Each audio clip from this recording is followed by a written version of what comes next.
Hello and welcome to episode 2 of my knitting podcast, which includes sewing and crochet and everything else. I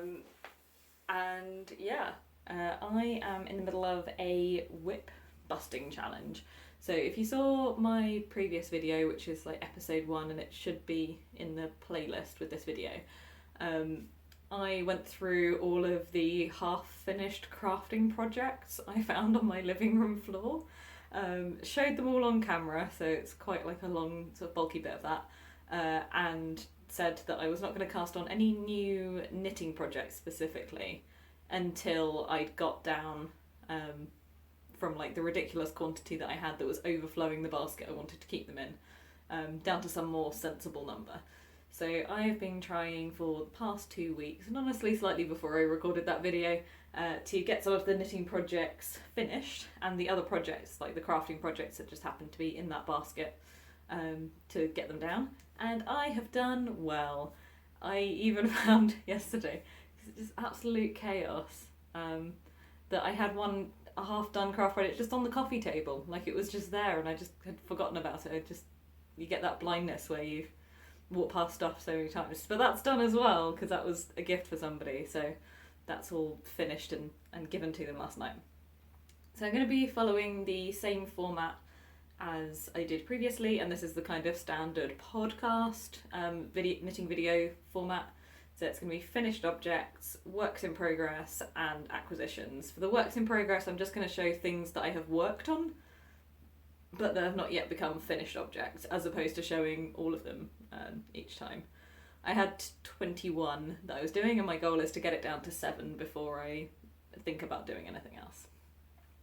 So the first thing, which I showed having been quite close to finishing it, having worked on it quite a lot that day, is this little pot, this little tapestry pot. So last time I was working on filling in all of the background. So what this is a piece of cross-stitch Ada, and I have done a full cross-stitch covering absolutely 100% of it. It got quite tedious when it came to just filling in all of the black, so I don't know that I'm going to do this a lot, but it's kind of nice to have it in the bag and like have done it and be able to do it and to kind of know that. So yeah, this is the finished object. The cross-stitch pattern was from a book called Victorian Cross Stitch, which I found in a charity shop. And then I've just modded it up with taking patterns out of that and simplifying it to match the number of colours that I had and things. Yeah. On this one I did all of the floss, because normally when you do cross-stitch you buy floss and it's got like 6 strands in it, or maybe more and less, but like the standard cheap rubbish stuff which you start with, which is all I've ever used, is 6 strands, and then you separate them out, so instead of having a really thick thread you have a thinner thread. And I used this as all 6 together, and instead of doing a full cross I just did a slant. So this is possibly more accurately called like a slant stitch, but I mean, I don't know, I've just made up the word slant stitch, so it's not just a cross stitch, but it's the same idea. I've only done them all like in one direction on the way around. And since I finished filling in all of the background and doing all of the colour work, I bound the top with a piece of velvet ribbon that I got from Amazon 7 years ago maybe. And I bound the bottom in the same way, so one edge of the ribbon is kind of going around the edge and covering the raw edge that way. And then I got a piece of black fabric, just something that I had in stash. Kind of feels like cheap suit trousers. I think it's an old piece of LARPing kit actually, because it's just like a little bit of scrap, and I was like, I can use that. So that's what that is. And then the other edge of the ribbon is attached to that, and it's got the raw edge of the bottom of the bit in the fabric like out, so there's no raw edge on the inside of that that's gonna fray.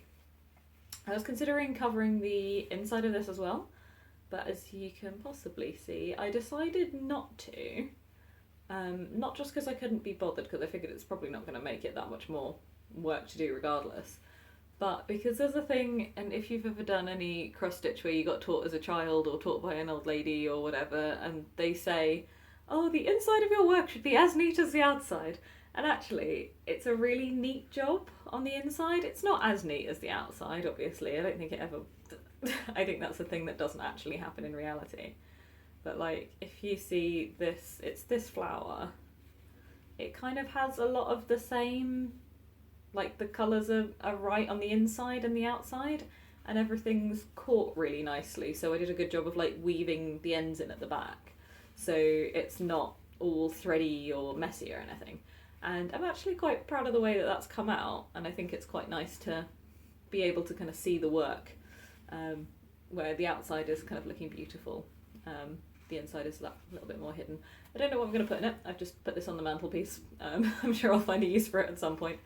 I usually find like really pretty decorative pots like this end up being really good for storing little items that end up all over the place. So I've got a little pot on the mantelpiece that's got keys in it and stuff.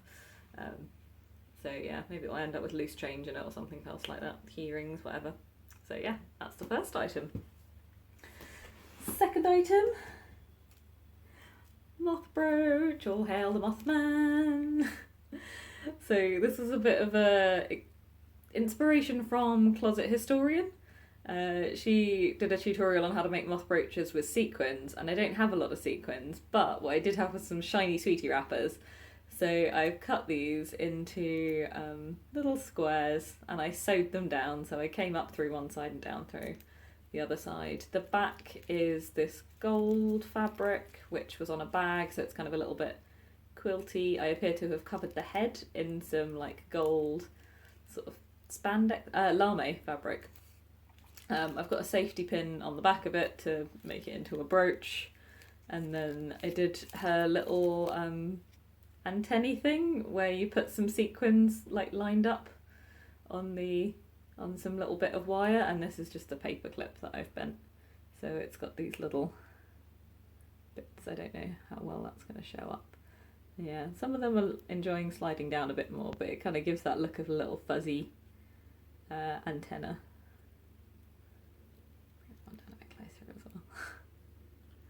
So yeah, proof of concept that you can make sequins out of sweet wrappers, and you see the silver lines along there. Those are just the same sequins but turned the other way, so one side is pink and the other side is silver. So I've got that little bit of patterning in there, and then I've just left the body, the gold underneath. And yeah, I think it looks really cool. I'm really happy with it. Like, pink and gold aren't really my colours, so this may get gifted on at some point. But I was quite inspired by the poodle moth, which is yellow and pink. So that is another finished object off the list. Something else that I finished but don't have because I've already given it are those jeans. I patched them for my friend. I held them, played around with them, and tried them on to try and demonstrate how they looked for the purposes of photos. And I had someone over that evening, so they were just laughing at me for how dumb they looked, because they didn't fit. They were like putting on chest waders, because my friend's legs are so ridiculously long. But yeah, they said they're happy with them, and also that they forgot to film themselves doing anything, otherwise I would have attempted to insert that here. However, I'm gonna see if I can put some pictures in.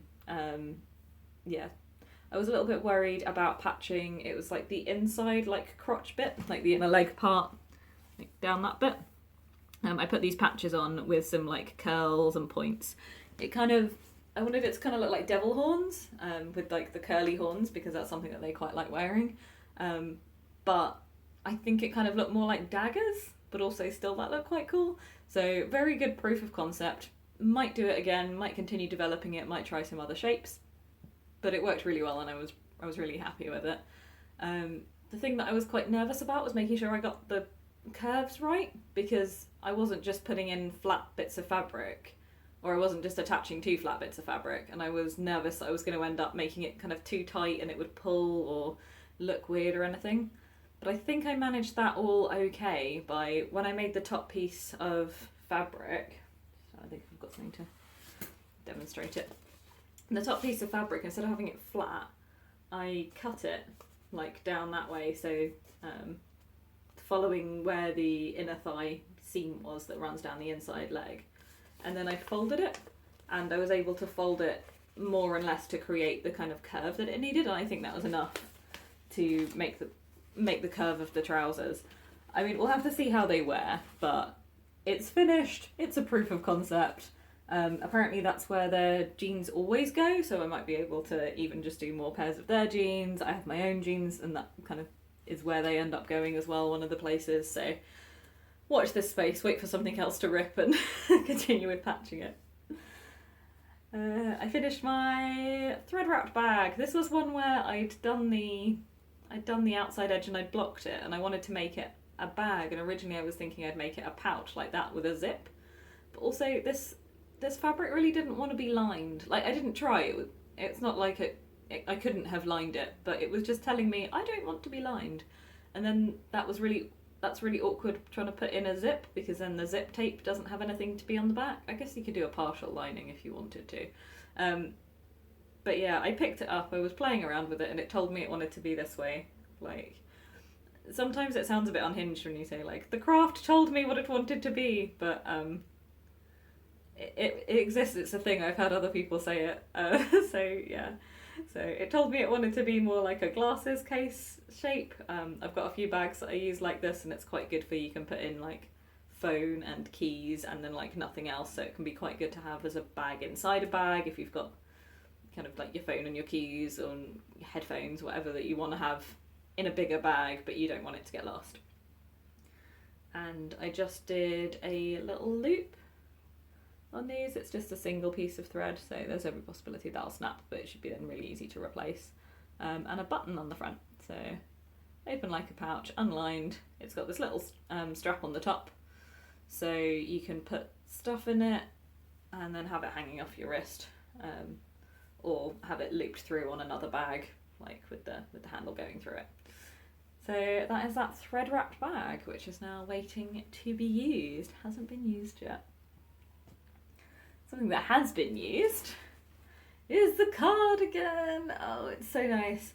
So this is the waterfall cardigan that I was working on. It had a really weird construction and it's worked perfectly.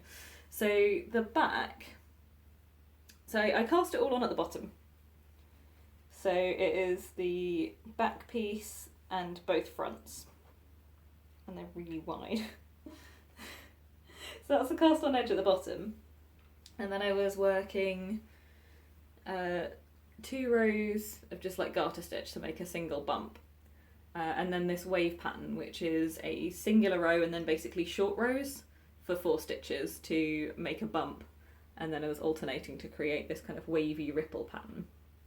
And I was using some of the hand-dyed yarns, some of the mini skeins, and a ball of acrylic that I bought that I didn't have any plan for. And yeah, I've used up the hand-dyed mini skeins, which were like this purple colour was one, and this like really bright sort of pink and teal was one of them. And I haven't used up completely any of like the larger balls that I had that were hand-dyed, and I've still got some more of that acrylic, and then just like some little teeny pieces of like other yarns.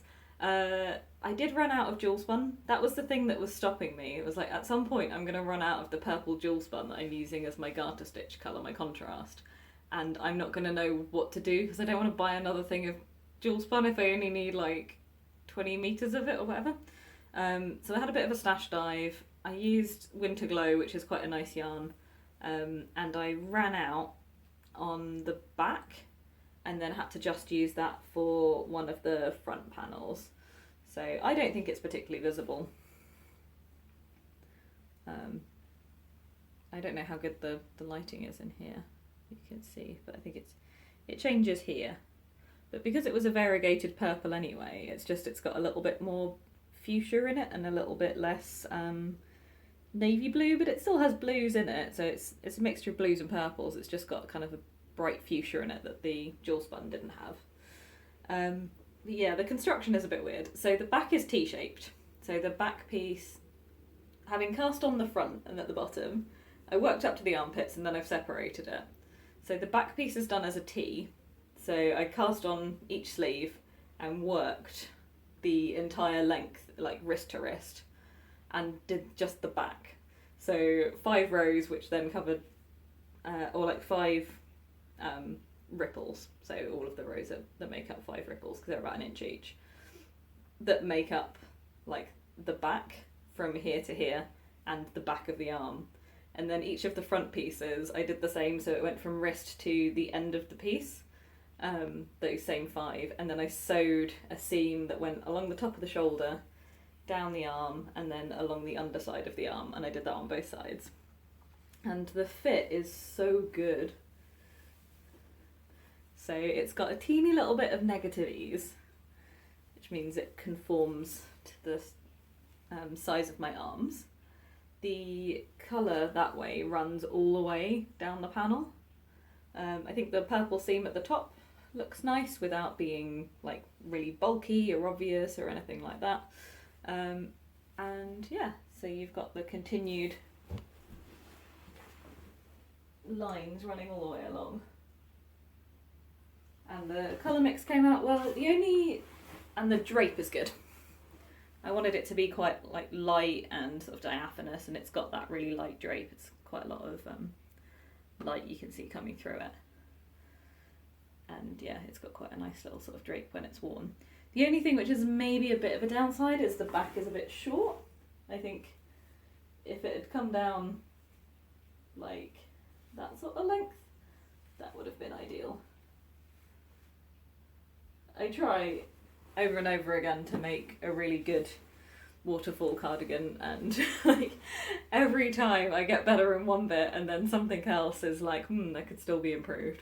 But yeah, I wore this for the first time yesterday, so it got its wear out, and it went really nicely with the dress that I wore it with, because there's no really solid waistline, so it can go over something a little bit longer or something a bit shorter and still kind of blend with it as a layering piece. And also you can like wrap it over. Oh, it wasn't its first wear yesterday. I wore it the week before. Wore it on Sunday to go to yoga. I had it on underneath my denim jacket because it was really chilly. Something else that I finished is the trolling wheel kit. I really just needed to sit down and do it, and this challenge had got me to sit down and do it. So I've got it here still with the instructions. This is what it makes. It's just a braid. It's so easy. I spent like the half an hour or whatever making the first one, and then there was another, there were 2 braids in there basically. They'd cut the yarn to length and knotted them together, so it was just enough for you to practice on. So I did both of those. So that's cool. And I'm going to see if I can do this for making whips. I'm not sure if I can do it with paracord, because the previous braiding method didn't work for me. Like, I couldn't get my head around it. But I reckon that this is doable because it's just putting things over. So I'm going to see if I can get my friend to 3D print me a bigger one, which is big enough to use with paracord, and then have a go at making a whip with it, which is cool because this makes quite a nice little braided cord. So it's just another option for drawstrings and I-cords and edging and stuff like that. It's just another thing and another way to do it. And I think this is one of the most impressive bits that I've finished. My trousers are done! I'd been working on the trousers in the day that I was filming a couple of weeks ago, and I'd pick them up and then I'd put them down again, and every time I put them down it's going to doing this bloody purple, this freaking yarn, which I've given to my friend, and I said, like, maybe you'll not hate it as much. There's no good reason for me to hate it this much. Like, she said it's not necessarily the best, like, texture, so maybe that's it, but yeah. Anyway, these are designed for days not like today when it's freaking hot, to go over like a pair of jeans. So then if you're like going out somewhere and it's really chilly, you can put them on over the pair of jeans, and then when you get there you can take it off, and it's just like having a jumper or a coat over whatever you're already wearing. And if you're wearing a dress or a skirt, it kind of gives you an extra layer for while you're out, if you know you're going to be warm enough inside with the skirt but you want to keep like your calves warm and stuff. Trousers. So these were knit in 4 pieces, and it's a modification from the pattern I found in a book called Wild Knitting, a charity shop, which is absolutely ingenious. And they go on over everything. They're really big and baggy, and then I've put a drawstring in the waist. And I did slightly different, I think they've got really good like it's dark colours, but they've got that kind of festival-y look where things are like weirdly patchworky. I did something a little bit different on every panel. So this one I was doing vertical stripes and kind of making it purple colours. So it's like mostly purple. There's grey and other colours in there, but it's like predominantly purple. This one's predominantly red. It's got a little motif here, but then it's all diagonal stripes. This one is mostly blue, so it's everything that contains blue, so blue, purple and green. This was the last one I did, so I was running out of yarn. And then it's got surface embroidery, so like I put the colour stuff on afterwards to make kind of stripes and crisscrosses, and like these crisscrosses are sewn on afterwards. It's just like a big cross stitch in contrasting yarn all the way down. And then this one is colour work, during which I mostly picked things which didn't have good contrast. But I think the big like bird is quite obvious, and then there's like a rose and some hearts and stuff like that. It was mostly for my own amusement, so it's not a problem that it's not showing up very well. But yeah, I think the flowers here show up quite nicely. Little kind of Fair Isle-y situation, all the snowflakes at the bottom. Have a good look. And of course, it has pockets, and they're massive.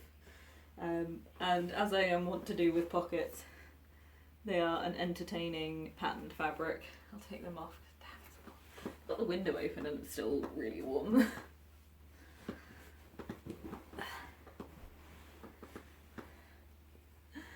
I used fun Halloween fabric, so it's skulls and it's pumpkins, and yeah, I've just got them sewn in.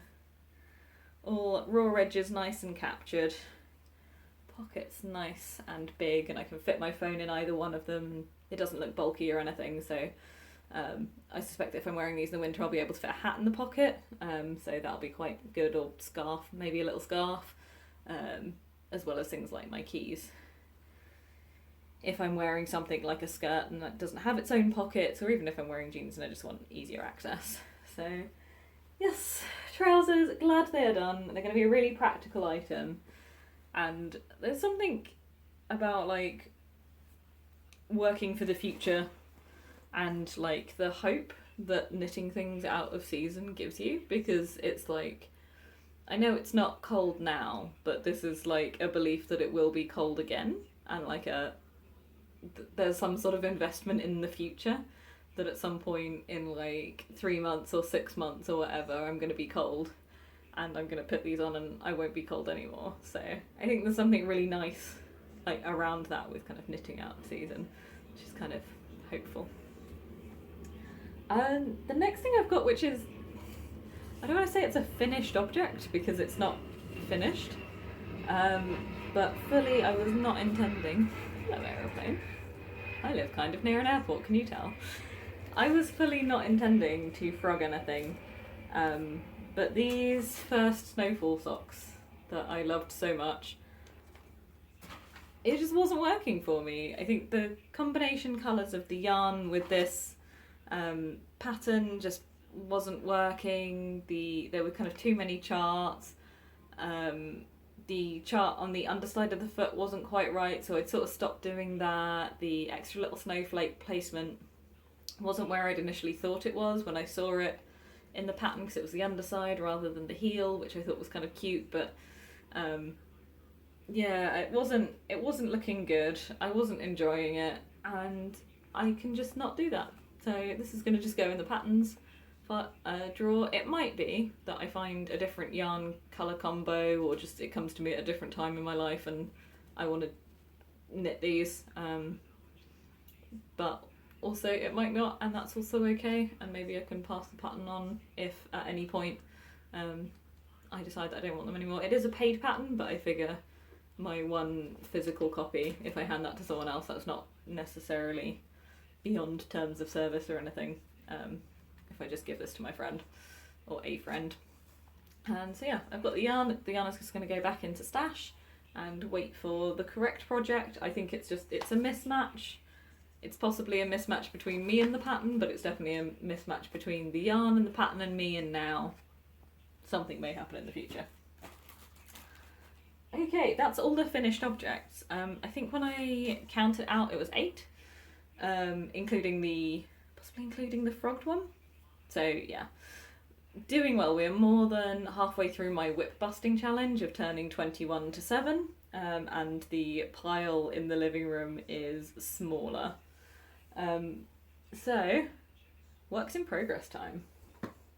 Oh, no, there was another finished object because I counted that spinning project. I've got it sat here and it's just looking like yarn.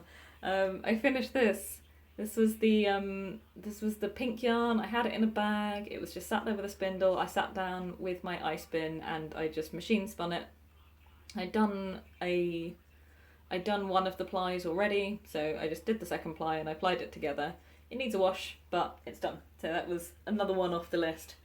I kept thinking there was one more, but because it's sat with yarn, it looked like a yarn spin as opposed to a whip, even though it's technically both. Hydration break. Okay, whips. I have made progress on 4 things that I haven't finished because it has been a good productive time. I'll start with this one because I think it's the most boring, but also I feel like I've made quite a lot of progress on it.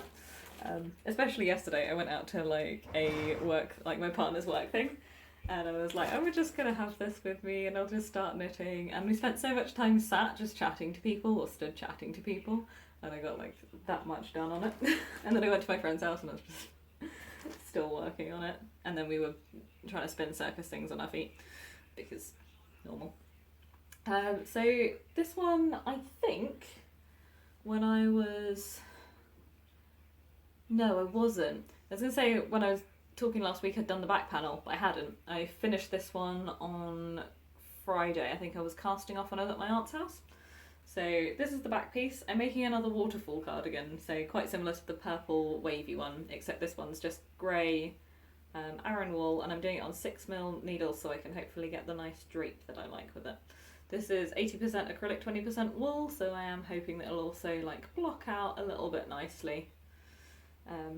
Yeah, I also was knitting this. I started this while I was knitting at a protest, so I didn't start it. Some of those first knitting was while I was there protesting fascism, so it's got that knitted into it, which is lovely.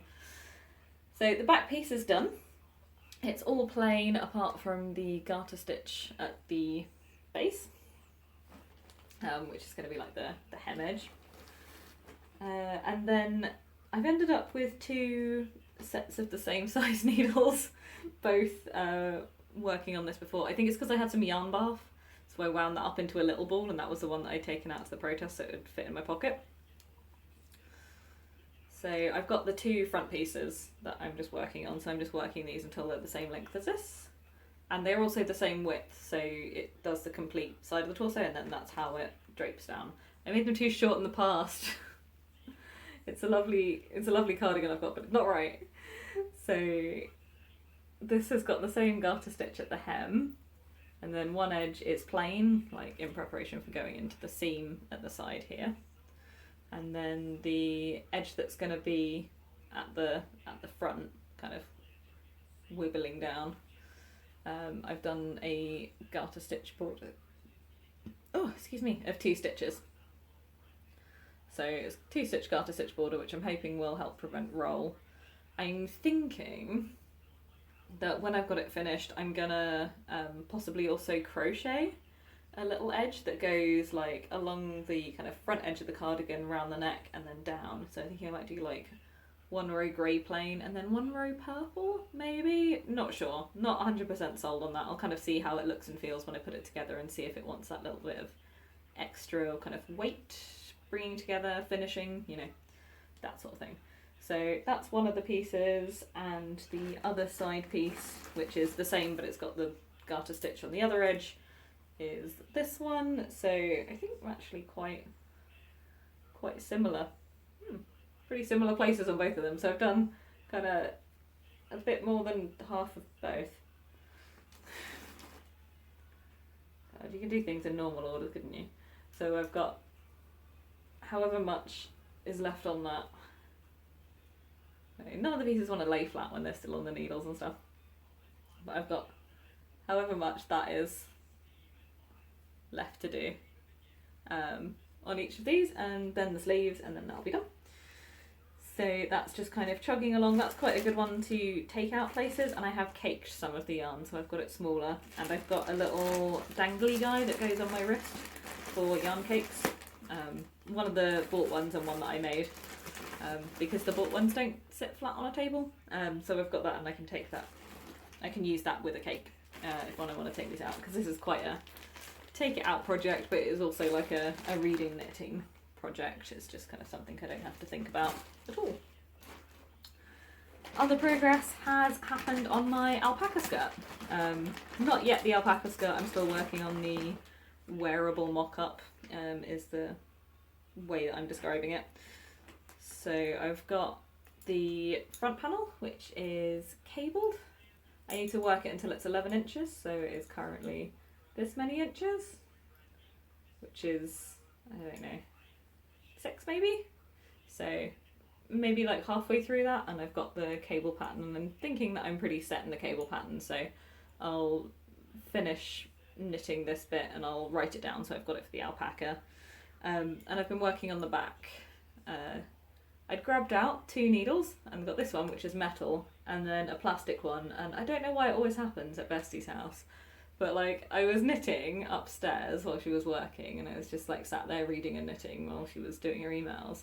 I put it into my bag, and then when I sat down at her kitchen table, I picked it up to keep working on it, and freaking managed to snap the needles. Like, I've snapped 2 pairs of needles, like, in my life, it feels like, and they both happened at her house while she was there to witness it, so now I look like this crazy needle snapper.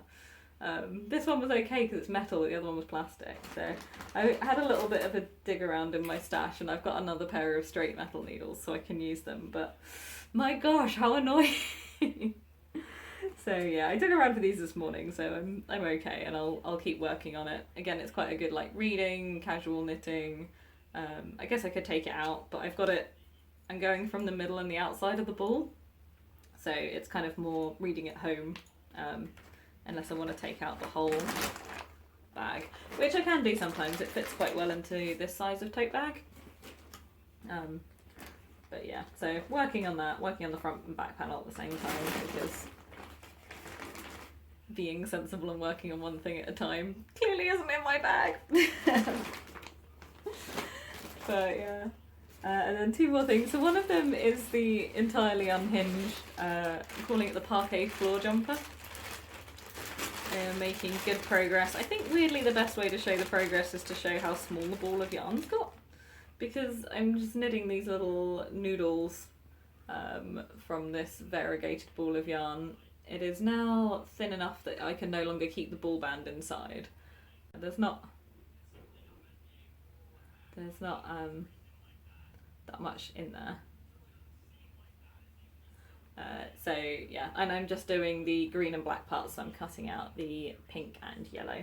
I did a little bit more joining and crocheting as well, so the bits that I was joining together are a little bit more joined.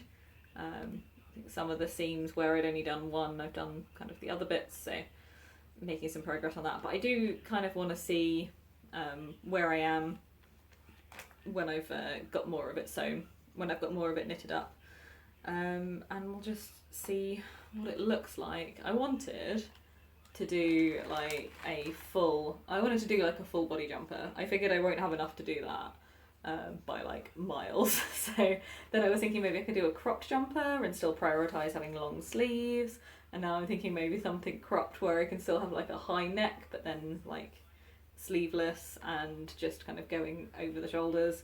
It might be that the back has to be a little bit open as well, and maybe there's just like a little bit at the bottom and then kind of a maybe big deep V down the back. I'm not sure. I'm just gonna have to see how it looks. So I've worked out that at this gauge, the kind of bra band part, and because my boobs aren't that big, it'll just stretch over whatever. If it fits here, the knitting will just stretch over. I need 110 stitches. With these being 10 wide, that means I need 11. This is, I think, 7? 3, 4, 5, 6, 7. Yeah, this is 7 wide. So yeah, but I've got quite a few other little noodles in there, so it's just, I think, going to be a case of putting it together, seeing how it goes, and like, I guess, concentrating, getting more kind of in together. God, I don't know, it's an unhinged project. It was just kind of for fun, and at some point it'll just be over. And the thing that I did as well to make it feel a bit more kind of manageable, because this one works quite well as being taken out. I can't completely not focus on it, just because it's quite delicate, it's quite sort of small, and it can be a bit fiddly with the needles.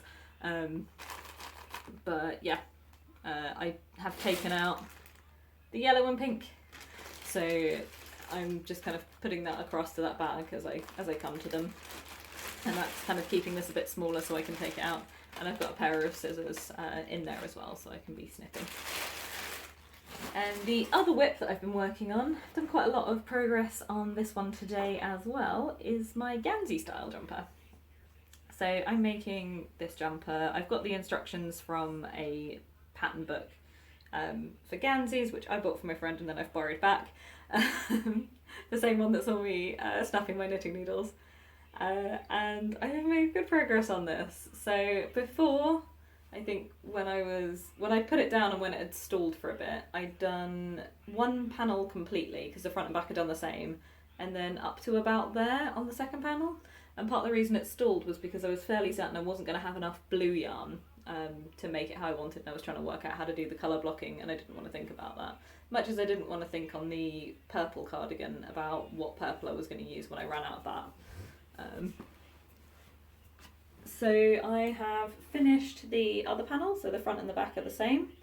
They're two slightly different shades of blue, but that's absolutely fine for my purposes. And then, because Ganseys have weird constructions, I'm constructing this in pieces. This is not being done correctly or traditionally or whatever. I'm doing all of the gussets in pieces as well. I've done these little shoulder gussets, so the idea is that you have it straight, it stays straight, and then you just have like the extra little pieces here, like triangles, which means that then the pieces can sit still straight and it just kind of covers this trapezoid muscle. So I've made my two little grey triangles because I wanted all of the kind of edges and stuff to be in grey, so I wanted it blue with grey edges. So I've got the grey there, I've got the grey gusset, I'm going to have a grey one underneath, and that's the armpit one that I'm working on now. So that one is a square gusset that goes in diamond shaped, so it kind of sits in under the arm and allows for additional movement. So I've made that, and I made one of the sleeves. So I'm hoping that this is right for lining up, because you want the patterns to line up. So I think I've got it all in the right places, that it means when I go like that, put it on the top like that, because it's kind of a drop shoulder construction, and then I'll put the armpit gusset into these seams and then sew down the underside here. That it should, when I put my arm down, line up the patterns, because I've got these 3 patterns on this one. So I've got like the stripes, the bricks and the crosses, and this one is just bricks and stripes and then plain, so hopefully that'll line up. Now, I figured yesterday when I was thinking about it that I would just split the kind of I had one whole ball left, because I got all the yarn in balls like this. I think this is wound around what's known as a nost pin. I don't know. I bought it at the yarn show last year from an old lady that had just buckets and buckets of them, and it was like £1 each for 50 grams, 100% wool, and I was like, oh, that's exciting. So I just grabbed loads. So I had one of these, and then I had little bits that were kind of left over. So I've divided it all out into 2. So I got like one, I think it was a 20 gram and a 40 gram. So I think I've got 60 grams overall and then 30 grams on either side. This is not long enough to be a sleeve, because it'll come here, and so it'll be somewhere down my forearm.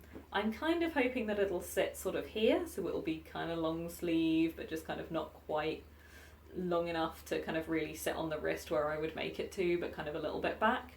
It might sit a little bit further up, but I think the joy of making clothings for somebody that is a woman and looks like a woman out in the world is that you can make slightly unusual things, and that's totally fine. So you want to make something with really wide sleeves, you can do that. You want to make something with like 3/4 sleeves, you can do that. And I think it doesn't look weird in the same way as like it might look a bit more unusual in men's clothing, which tends to have a bit less variety.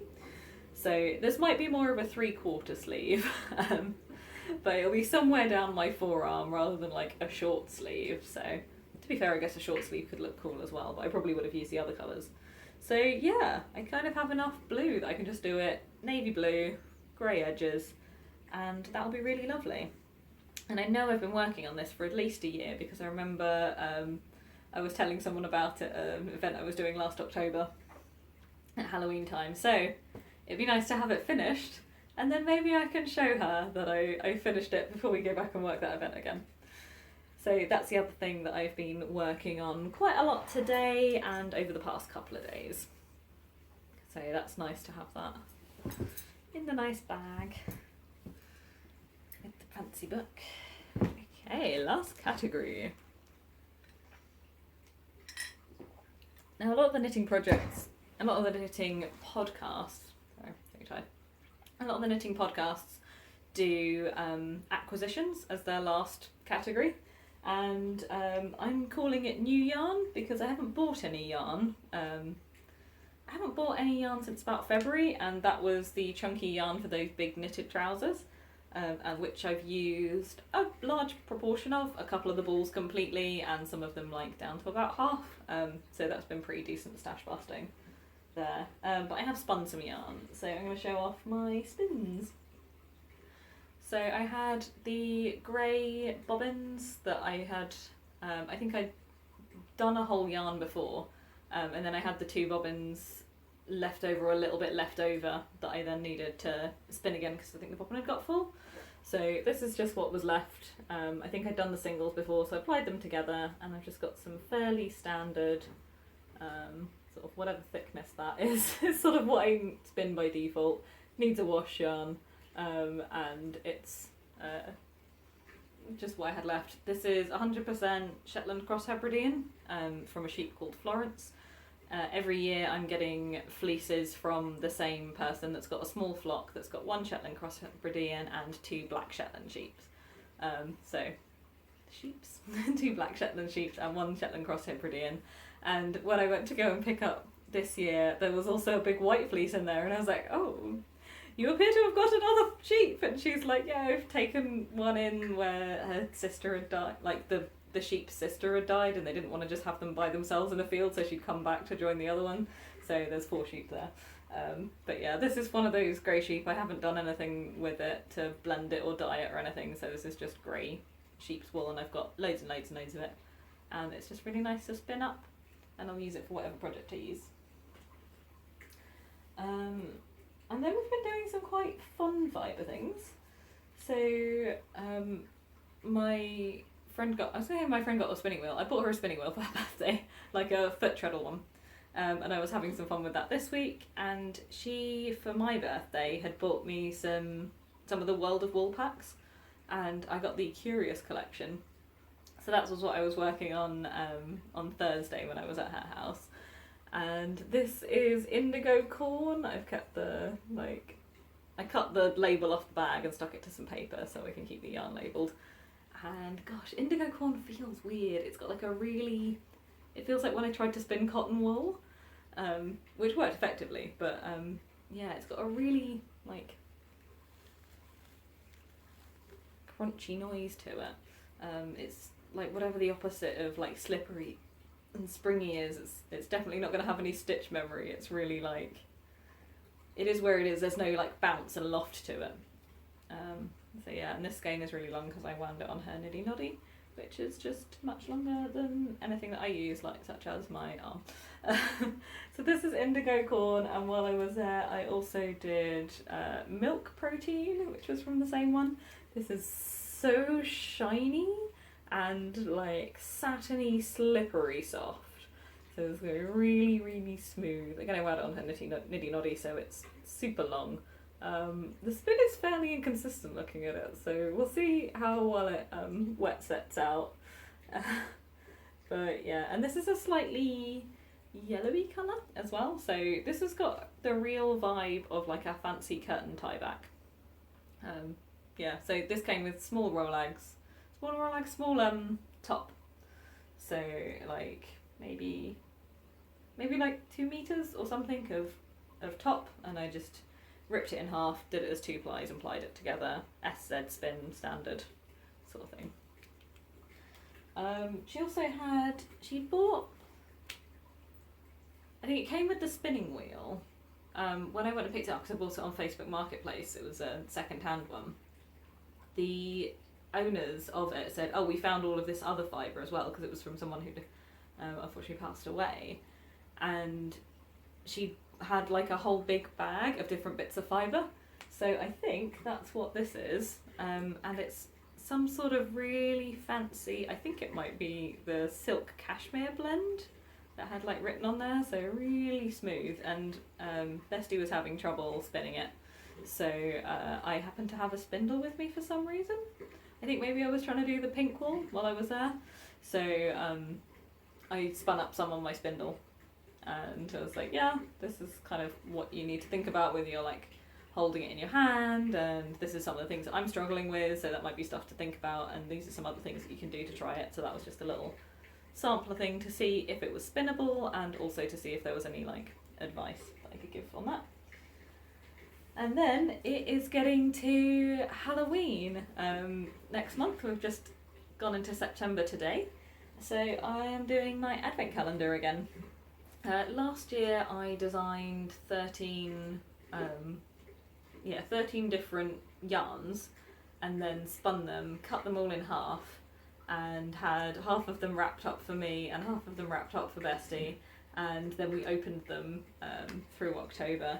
This year I said that was a lot of stress and I'd rather not do like everything myself, so we're making 6 for each other, either yarns or like other things. I've got like some ribbon and I'm planning on like crocheting a flower. She doesn't watch videos, so I can fully talk about it. And this is the first yarn spin that I'm doing. I'm going to do a few yarns in as part of it, and this one is a glow-in-the-dark yarn. It hasn't got a name or a description or anything yet, but I had this glow-in-the-dark yarn, just 10 metres, that I got from the range last year or maybe the year before, and it's just been sat there waiting, because like 10 metres isn't much to knit with, so it's waiting to be like sewn into something, maybe as embroidery or like a stripe. But yeah, I cut it up, put it onto my drum carder with just some white wool. This is from that sheep whose sister died, her name's Barbara, and then I've just spun that in, so it's providing a bit of texture. I was going to try and fully take it apart and do it with a thread, but that was just being really faffy, so I just cut it up into little lengths and carded it, and some of it's kind of come apart and some of it stayed quite together, so it's going to have a little bit like a thready texture when it's knit up into whatever it is made into. But yeah, so that is one done there. As one is going to be for me and one of them is going to be for her, but they both need a wash and to dry before I wrap them up. Oh, and that's it. I was not expecting this video to be that long. I talk so long about knitting.